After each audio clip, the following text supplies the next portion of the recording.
Welcome.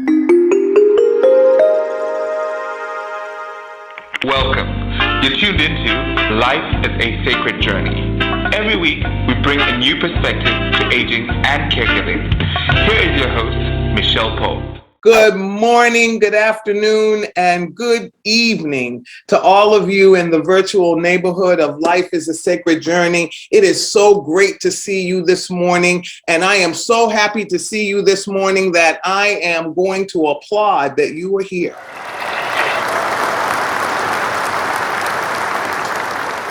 So happy to see you. Good morning, Felicia. Good morning, everybody. Applause that you are here and you have awoken to another day, another great moment to spend your life on this planet, to make a difference not only for yourself, but for those around you and even a stranger who you may never meet, but that you are connected to because you're living your sacred life, your sacred journey. My name is Micheal Pope and I am the host of Life is a Sacred Journey. I want to thank my content manager, producer, Felicia, who I believe is still in Moldova visiting my wonderful Moldovan family. Good morning to you and thank you for the beautiful picture of the little kitten that they, I think, is at their house, that is making their house its home, but they sent out on Facebook that they're looking for a new family, a forever family for this little kitten. So if you live in Moldova, because I know I have some followers there, check it out and see whether or not this little kitten can come and bring some joy into your life. But I got a funny feeling, I don't know, Felicia. That kitten looked really happy in that chair. So I don't know. We'll see what happens. I'll ask Felicia and her mom and her family, what happens as we figure out whether or not the forever home has already been found. So good morning, everybody. Again, you have joined Life is a Sacred Journey. I am Micheal Pope. I think again today, hit the share button, share this with everybody that you know, that you think needs a moment of joy and a moment of learning about caregiving, learning how to live your best life. I share my little secrets and things that I'm doing and transformations that have happened to me, mind, body, and spirit. And then you share with me. And so we are a sacred family that comes together every Friday at 8 a.m. Pacific time. So thank you so much. I've had a lot of ponderings. This morning's first pondering was exactly what I started with was, wow, taking a cold shower. It was kind of lukewarm because I think the pilot's out, and I just didn't have time to figure it out. I looked at the sticker on the hot water heater and I didn't have my contacts in or my reading glasses, and I was close up on it and there were 9 different steps. I was like, Micheal Pope's not doing that. Micheal Pope's not doing that. So, so I will be taking care of that later with a little help. But what I realized is we live our lives on a day-to-day basis, really involved in a lot of different activities that are not always good for our souls. That it robs us of that vital joy energy that we need to navigate this space called life. And, yesterday afternoon on the way home, I had an incredible conversation with my sister-in-law. And I was so happy to talk to her. As you all know, who are part of the Life is a Sacred Journey family, my brother passed away on June 29th of this year. And, I am, as you all know, because I've shared my grief story with you and will continue to share my grief story with you. Today, I'm not feeling the same amount of grief. I've actually, because of our conversation yesterday and knowing that we're still going to be family, she and I, and that she is a part of my life and that she loved my brother. And we have so many stories to share. And so I want to share one story with you because this is really funny. I'm purging my house because I have a lot of stuff. I have stuff that belongs to me, and I also have stuff that belongs to my 2 children that I'm just cleaning it up. I got 2 beautiful boxes that I will be putting their stuff in that I'm going to give to them or leave when I pass. They'll find it, and the rest of it I'm going to purge, ask them if they want. Well, in this process, many of you know, my brother was an engineer, an electrical engineer, and very good at it, but he was a lover of music, as I am. And that's why my conversation last week with Magda was so magnificent. Good morning, Magda. Good morning, Chris, my New York family. And he was a lover of music. So he collected over 1,000, about 1,500 albums. And they were albums, jazz primarily was. That's why I learned to be a jazz lover through my brother.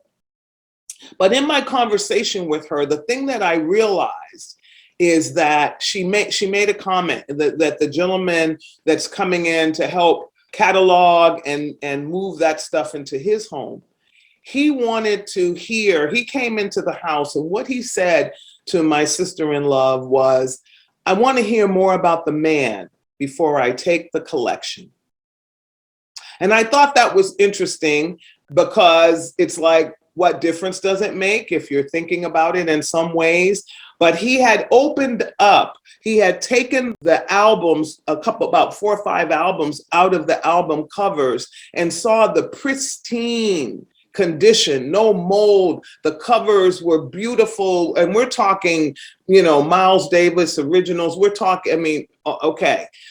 But that was who my brother was, this meticulous, wonderful person who loved music and loved it so much that when he purchased it, he cared for it.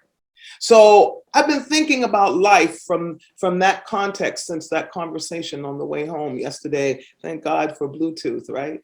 And I realized what I want to share with you in my ponderings this morning, and welcome to all of you who are new to Life is a Sacred Journey. Welcome to our family. We are a worldwide family. We have folks from Canada, from Belgium, from France, from all over the world, including, of course, the United States, right here in Berkeley, California, that really follow this platform because we bring people who are willing to share their life story in the hopes that you find something that resonates with you that will help you be the best you can be. The truth is everywhere. We all hold a little piece of the truth. And when we share it with each other in conversation without the word, here's my first pondering, without the word, but. I realized this week, I do not like that word. And I'm going to tell you why. Because the way that it is used is if I say, we need to dismantle racism, and my new thing is not to dismantle it, but to eradicate it. I know we have to dismantle it first in the systems that make it happen, but we need to eradicate it. So if I say that and you say, but Micheal, then we're giving ourselves an out. We're giving ourselves a choice to do less than when we use but in that way. And this week, I heard it used in that way so many times that I thought, where is our vision? Where is our ability to dream together to create something beautiful? When we say but, we've already decided we can't see it through. And you know what? If we don't try, we will never know. We're athletic family, the entire family. Generational athletic family. At the end of the day, my kids became skateboarders. And I thought, okay, I was the cool mommy who wanted to know everything and try to do everything with the children. And one day, without them being in the house, because I didn't want them to see me, I tried to do the skateboard thinking I can do that. I used to roller skate. It's simple. Well, it's not simple. And after 3 or 4 falls and figuring out how to position my footing and, realizing I need to actually put my sneakers on and not do it barefooted, thinking I could in the backyard, I realized it's not for me. But I'm the best darn rock climber, 64-year-old rock climber that I have seen in a long time. So at the end of the day, we all were created with special gifts, with special things. And when we take the word but out of the trajectory of living out our purpose, then we change and we morph and we are allowed to live the best life that we can live, because we don't look at ourselves and say, I'm 64 and I'm not able to do that. Or, you know, come on, Micheal, let's go for a walk. I'd love to go for a walk with you, but I have sciatica, which I do. But if you call me and say, let's go for a walk, I'm going. And you know what happens is that the sciatic pain lessens because I'm moving. And then my heart gets all full because I'm walking with somebody who loves me and we're having a marvelous conversation. That's how the sacred life manifests itself in our being when we live it fully. When we live it fully, I believe, and even though I'm not bringing this to me, but I do believe that the way my sciatic is right now, I'm probably going to experience a little bit of this subtle pain for the rest of my life. I'm feeling it now. It's like a little tingly thing. Okay. But it's not enough to make me complain about it. You won't even hear me talk about it that much, except for I'm using it as an example in this story that we're having, that we're putting together today together. But I move beyond it because it is so important to me. Some people, you know, I'm a holistic person, so I don't take any kind of over-the-counter drugs or anything. And so I'm doing it through meditation, through acupuncture, through massage. Other people may need to take ibuprofen or something like that. I'm not here to judge that. That's not what this is all about. You know, thank you, Carolyn Brent, for teaching me to love me for who I am, for you to love you for who you are, not some image that somebody has created for you or that the world has created for you, but the image that the universe has given you, and that place in your heart. You know, we all have that little special place where we know the truth. It's real easy. Once you listen to it, the minute you hear something that's not the truth, you kind of know. You feel it. It resonates. You know when you're with a person that's a good person. I'm a feeler. I'm an empath. So I feel people. And I know when I'm around somebody that's heart is dark because of life. I do not judge it. I try to move into it with as much light, like the Care Bears. I don't know. I'm aging myself. Look it up, Google it. The Care Bears. The Care Bears would come up against evil in the earth and the world, and their little bellies would light up and they would send out love, right? And the next thing you know, everything would be all right.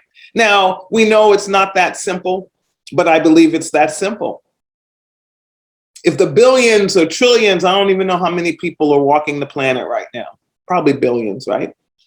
Billions of people walking the planet decided that there would be no more war, that there would be, we would not try to take a position of power over others, which create the war, that we would bring equality and equity to every situation that we were in, that we would honor the sacrifices and work of the elders that went before us.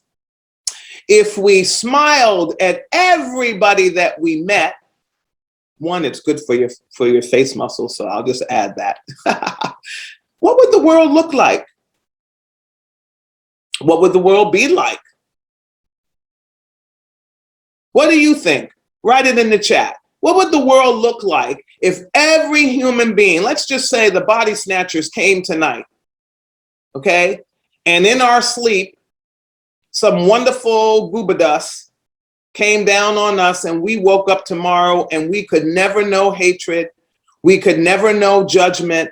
We could never see people as so different from us that we wanted to have power over them, but we would celebrate the different hues of people, the different heights of people, the different shapes of people, the different personalities of people. What if the gooba dust came down on us tomorrow or tonight as we slept and we woke up tomorrow morning? Would you be afraid? How would you embrace that moment? And what if you woke up the next day and it was a reality? What would the trajectory of your life then be? What do you think your first action would be? Those are just ponderings. Write them in the chat, share with each other, you know. And those were my ponderings as I was going through this week and thinking about Pondering 11. Thank you, Felicia. And then I went and read, I love this group called Ladders, and it's a lot of seniors makes everybody sound, you know what? They are people who have lived and they're living into this beautiful season of their lives where some of them are retired and some of them are not, and they contribute information to this blog. And so I went on it and I went to look up what people who are over 65, let's just put it that way. They've been on the planet 65 rotations or more. And the 10 important lessons. The first one was walk your own path. That was really hard for me because I've been a butterfly my whole life. I remember my mother telling me that I was a butterfly and that my life, she worried for me, not because of what I would become, but because of the fact that I would never understand why people would judge me for being who I am. As a little child, I remember coming home from school wondering why the teacher said I shouldn't talk. Why not? Why shouldn't I talk to the person sitting next to me? You put them next to me. So at 6 years old, I came home and I asked those kinds of questions. Like, why do they have me sitting next to somebody they don't want me to talk to? And then I had to learn about authority and, you know, all the things that we have to learn in order to navigate the universe as grown-ups, whatever that means. I hope I never grow up.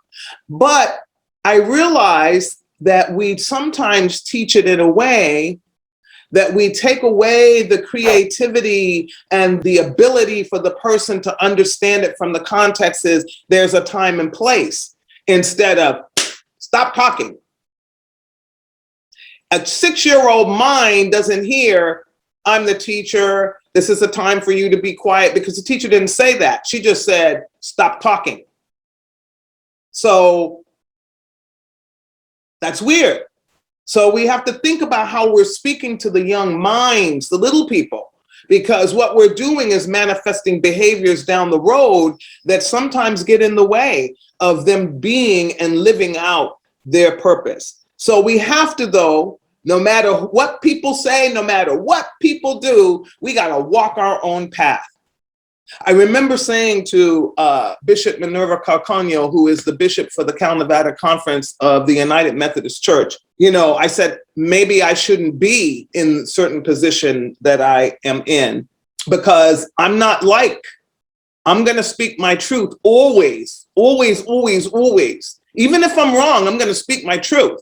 And then when people give me more truth, I'm going to say, aha, but I'm going to do it. And that sometimes puts you in a position where people don't want to hear you, you know, because sometimes it resonates to them as if you're talking about them. And I don't live in that space, but because we've damaged people so much that they can't hear other people's opinions without them understanding, I'm not talking about you. And I had to say this to somebody yesterday. If I was talking about you, I would be talking to you.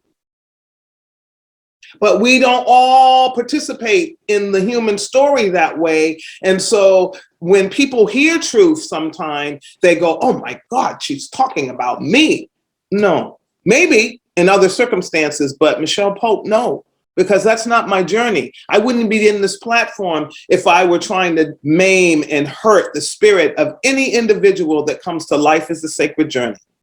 That's not what this is about. This is about how do we come as a collective human race, regardless of how we practice our faith, regardless of how we navigate our world, whether we're unsheltered, sheltered, have a million, to have a penny or nothing at all.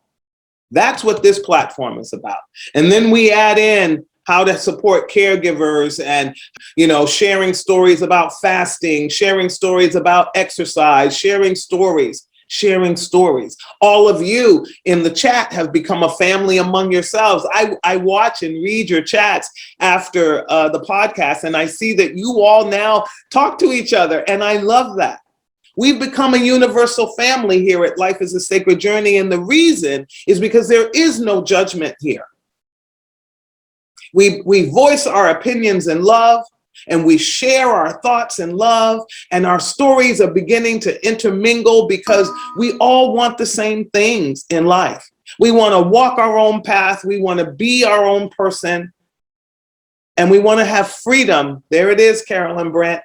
Freedom to be the best we can be. Carolyn Brent and I had a conversation the other day about the word freedom, and we will be having a major conversation that we will share with all of you at for Life is a Sacred Journey family, and we hope that you will bring others into the conversation. We're really going to explore freedom.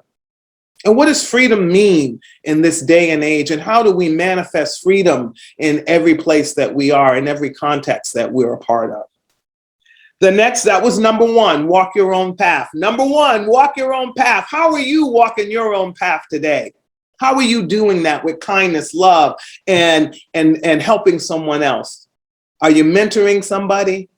Is there somebody who you know is living with a great deal of pain?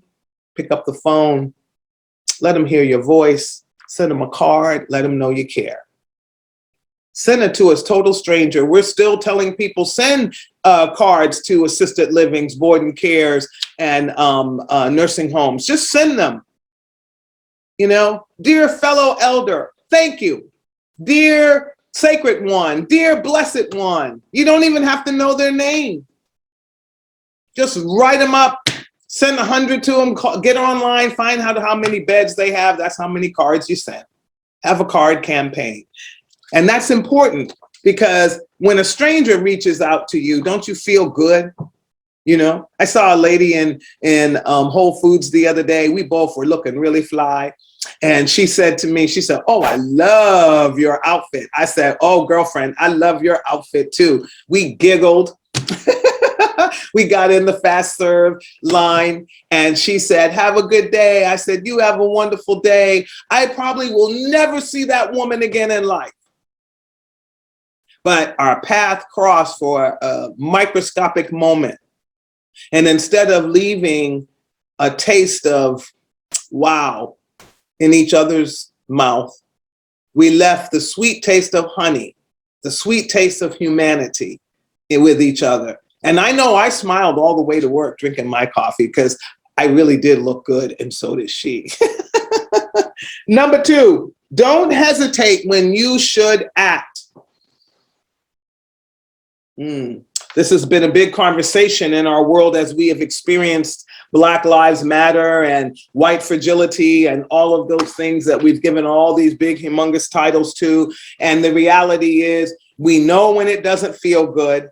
We know when we don't want it done to us. And so we have to speak up in a way that helps people when they are in those situations. What I have said to folks is sometimes it's dangerous to speak to the person that's afflicting the pain, but you can stand beside the person that is being harmed, put your shoulder around them, and you both get away from the harmful person. You can act without engaging negativity. Now, sometimes people are so negative, they're going to follow you shouting and being cruel and mean, but you all move forward. And I promise you, more people will see you do that and they will crowd around you and you will get away from the ugly. Don't confront ugly. In The Never Ending Story, great book, by the way. In The Never Ending Story, the great nothing is taking over the planet. It's dark. It's got a wolf face when it comes out of the cave, but it's a dark mass just eating up all the joy, all the stuff. And there's only a little tiny spark of light left.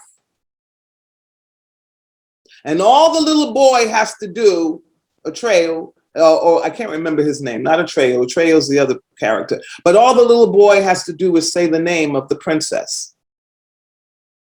But because of his pain and because of what he has experienced, it is the hardest thing for him to do.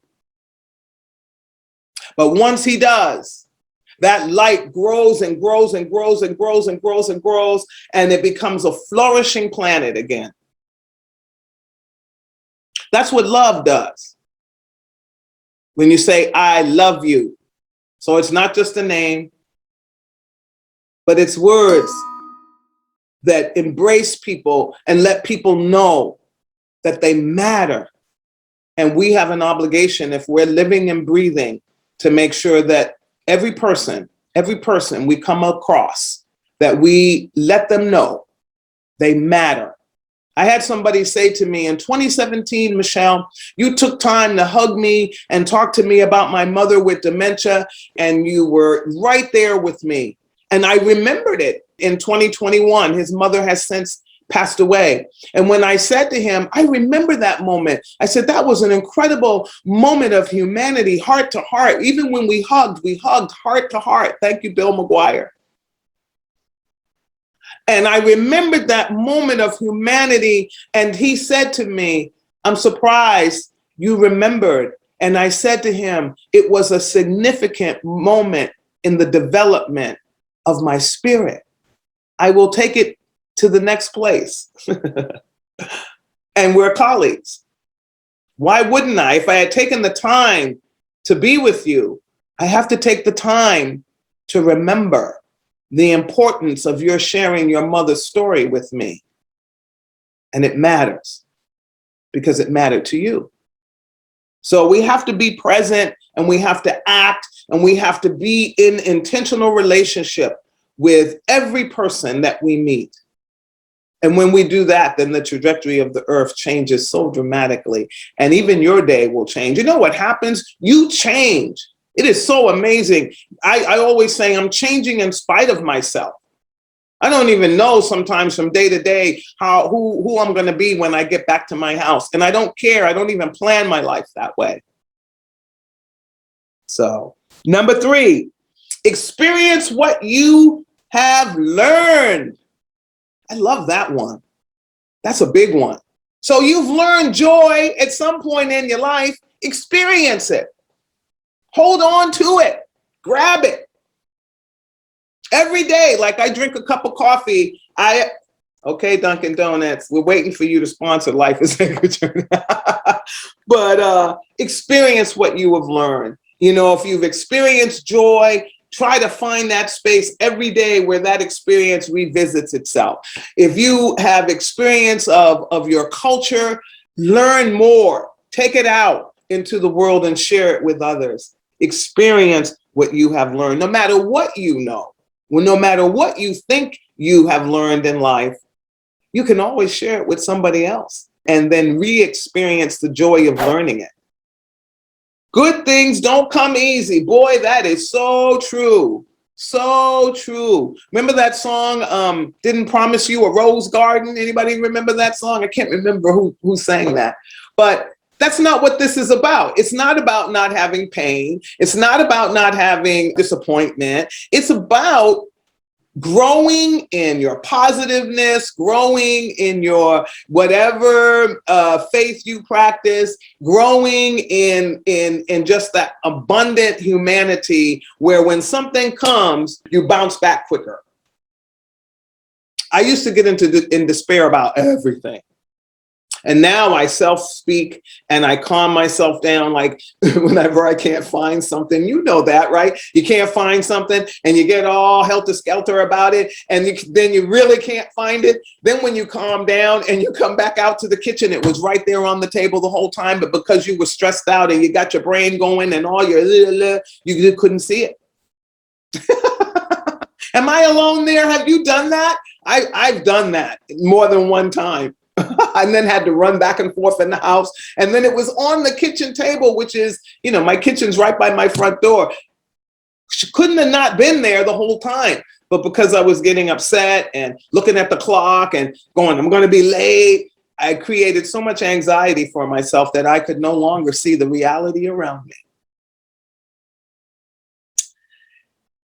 Never failed to try more. Never fail to try more. I'm going to be honest with you. When Life is a Sacred Journey began, We were on Blog Talk Radio.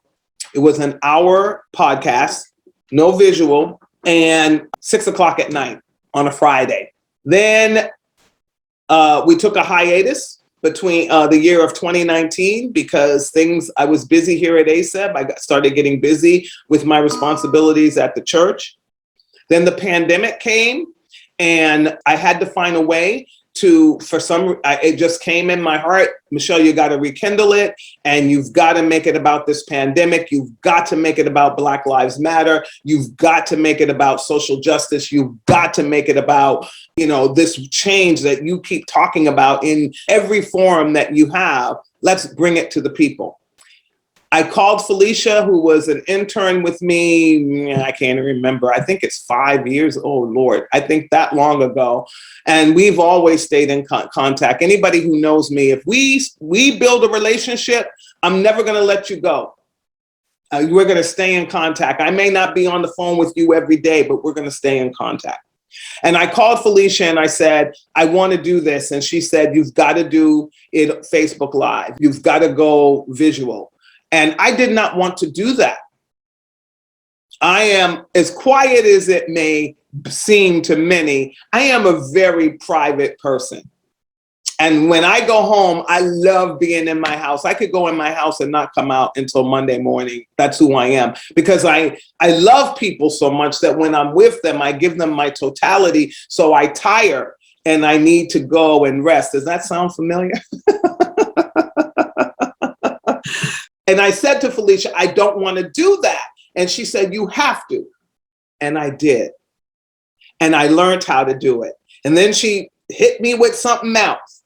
And so never fail to try more. And yes, I have my trusty assistant, Leon, over here to my right, to your left probably. And he helps me, and we let you hear us doing that in the beginning of the podcast all the time, the back story, because we want to remain grassroots and a little rough around the edges because it makes it authentic. But at the end of the day, try something new. The rock climbing is new. I'm learning how to play the acoustic guitar. Try something new. I'm never going to be good at playing the acoustic guitar. So you'll never hear me invite you to a concert because I have that's why video games and things are hard for me. I have terrible hand dexterity stuff going on, but I'm learning. And I'll take classes for the rest of my life until my hands are so frail and so unable to hold the guitar. And then I'll give the guitar to my assistant, Leon. I'm going to leave it to him. But never fail to try more. Never think that you're disabled, you're too young, you're too anything, you're too poor, that your race, all of those things. Try more, try different, and be the best you can be no matter what somebody tells you you are or are not. You can be whatever you can be. And don't listen to the naysayers and move around them. There's an old spiritual, if the mountain is, Betty, help me. If the mountain is in front of you, give you the strength to climb, or take the long way home around that mountain to accomplish whatever your purpose is. Let's get going because I'm going to run out of time and I want to do all 10. Take care of your health. And if you can do it now, young people, take care of your health. I've become plant-based in the last year, and I feel fantastic. I am healthier, not healthier than I've ever been, but I'm healthier than I was before I became plant-based. And many of you, Paulini and some of our other followers, you are too now, and you've spoken about it. I also have become an intermittent faster, and that has been, that's a godsend. And again, now doing Pilates instead of running. So all of the things where you move and you ebb and flow as your body changes and you change, those things are very, very important. Like, I just texted my daughter yesterday. I'm going to share this with you because this is a cool thing. I am from back east, and in any inner city, many big cities, you'll see black is the uniform, right? The color black. Beautiful. I got some nice outfits, but one day I went in my closet and I had no color and I was buying more black. So my daughter spoke to it, as she always does, about anything. She is my daughter. And she said, Mommy, you have too much black in your wardrobe and color looks great on you. And so did my dear young son, G, over there that's living in Switzerland now. G said the same thing. So G and J, look what I have on today. Color, but I also have some black. So keep yourself healthy. Enjoy yourself. And, figure out what works for you. Some of us have metabolisms that have gone to sleep and we got to figure out how to boost them. And we've been having people on to talk about health and nutrition, and we'll have more folks coming on. I'm getting ready to have someone come on about intermittent fasting. It's not for everybody. And everything that we talk about here at Life is a Sacred Journey, if it's health related, talk to your healthcare professional before you do any of it, because I am not you, you are not me, and something unique to your healthcare needs, you need to discuss with your doctor first. And we talked about supplements. I'm on 20 different supplements. I had somebody say, yeah, that's great and wonderful, but you probably urinate most of it out. That's probably true. But at the end of the day, I have to, because I'm not a big eater anymore. One of the things I'm noticing as I age, food has become not a big deal. But what I like to do is go out and have dinner with people and have a lunch with people that I love. But now that I'm home and I don't have to cook for children anymore, I'm kind of enjoying that solstice time. It doesn't mean that I don't eat, because look at me, I obviously eat. But the solstice from cooking is kind of nice. So take care of your health early. And look at the things that create health issues and will create health issues for you as you age in place. And then know that at any time, Carolyn Brent, we're channeling you this morning, at any time in your life that you decide to change your health status, you can do it. You just have to be consistent. It is harder as we get older, because we have to remain consistent and do it and do it and do it and make it a lifestyle change. But at the end of the day, you can do it. So please, please take care of your health. Make every moment count. We've talked about this on Life is a Sacred Journey. Make every moment, every second of your life count for something. Make it count. It's not about writing your autobiography or your biography, and maybe it is for you, but it is being able to look back and have that sense of joy when you assess your life. I do that a lot. And just make every moment count. Make it count for something.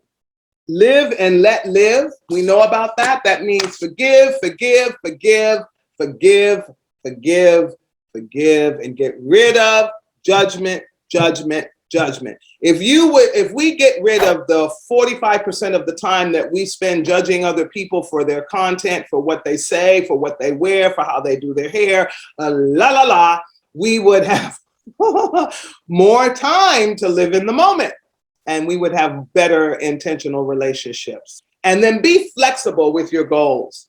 I had a goal that I was going to finish my book. And it hasn't happened, and now another chapter in my life, losing my brother, has happened. And so now I understand why my book isn't finished, because there's still some chapters that I have yet to live that need to be a part of that book. So Roz Jones gave me the idea of turning it into an ebook. And therefore, then I could give you the chapters as they come, and they become more of an essay one by one. And then as the book happens, then it becomes a book. So I was like, whoa, that's a great idea. I can do that. And then Leon taught me that I don't have to sit and write, because that's the problem. I write grants. I do so much writing for my work here at Alzheimer's Services of the East Bay. I don't want to write anything. I didn't know I could talk to Word, and Word would put everything. Okay. So you see, be flexible with your goals and be okay with changing them. They're your goals. Be okay with saying, that's no longer my goal. Even if you've told 100 people, 1,000 people, 1 billion, million people, who cares? You changed it. Set realistic goals. You know, like when I write my grants, I try not anymore to have 9 grandiose goals. I try to have maybe 3. Whoa, I wrote one recently and I only had 1 goal. So be realistic about your goals and then be flexible with them, because you're a flexible being and you may change, and life does what life does, and that may change your goals. And if you beat yourself up, then you'll never go back to that goal, which may be a goal that will help you live out your life purpose. You see the theme here? I'm talking about your life purpose a lot, right? Lastly, for every action, there's an equal opposite reaction. And that's that whole thing where I talk about be the change you want to see in the world, go out into the world the way that you want people to treat you. Remember that your mother used to tell you, do unto others, the golden rule, all those things. Or the boomerang effect, where the way you go into the world, the way you treat people is how you're going to be treated. Or if you're an ugly person inside and you're mean and you're going to get a lot more of that. And I know that to be true because of all of you. I know that to be true because I have 108 cards at my house right now.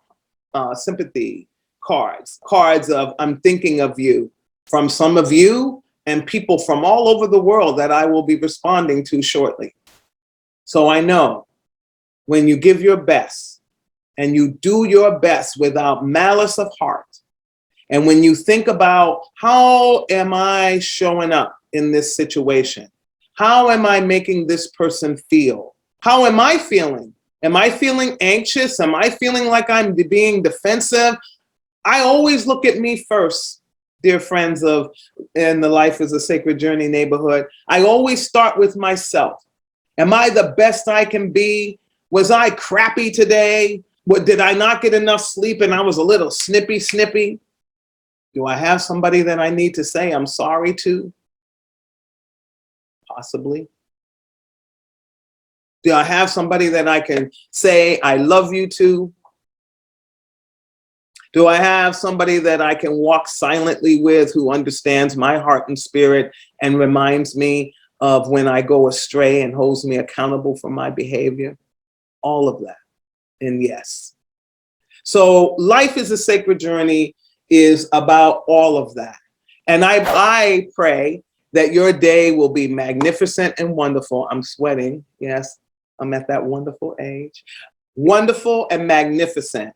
If you get an opportunity, I'm going to look this up, and you're in the Bay Area. I am going this weekend. I am so excited. My son has a birthday coming up, and we're going to the Oakland Museum, if I can find it. I just want to say it right. And everybody who knows Micheal Pope knows I'm the absent-minded professor. So I have to look it up to make sure I recite the exhibit properly. Okay. It's called Mothership, Voyage into Afrofuturism. And it's recurring weekly on Sunday, Friday, Saturday until February 27th, 2020. At the Oakland Museum in Oakland, California, Mothership, Voyage into Afrofuturism. And it is about Afrofuturism is a lot of things. It's the past, present, and future reimagined through a Black cultural lens. Visionary, spiritual, and informative. It's art, music, literature, cinema that expresses the future of Black people and Black ideas. That's also envisioning the African diaspora through a science fiction lens. And all of you know I'm a sci-fi person. And it's just a wonderful exhibit. I had a friend that already went to it, and she's singing its praises. So if you're in the Bay Area, please support the Oakland Museum. It is one of my favorite places in the whole wide world. And they need your support to stay alive because they had to be closed for the pandemic. And here's a good way. I think the tickets were only $21. So go out, learn something, be in the world, have a wonderful weekend. Please, if you're in the Dixie area, Greenville area, know that we are thinking of you. We have heard, do not send items to the Dixie area or Greenville area or the places of the fire.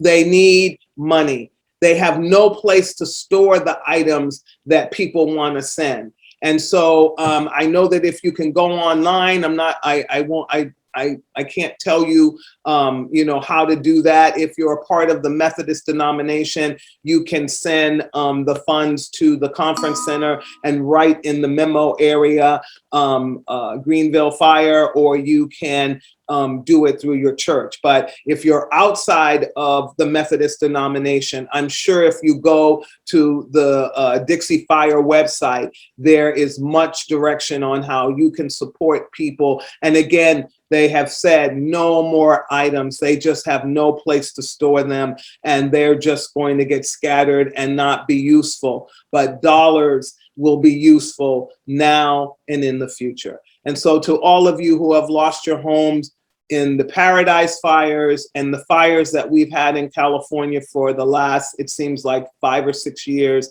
due to our drought conditions, we are with you. We're all in this together. And those of us whose homes we still get to open the door and walk in, we will help to support you in any way that we can. We hope that you continue to be safe wherever you are, and that you have not lost the life of anyone that you love in the fire. I know the loss of things, memories, and mementos of your snapshots of your life.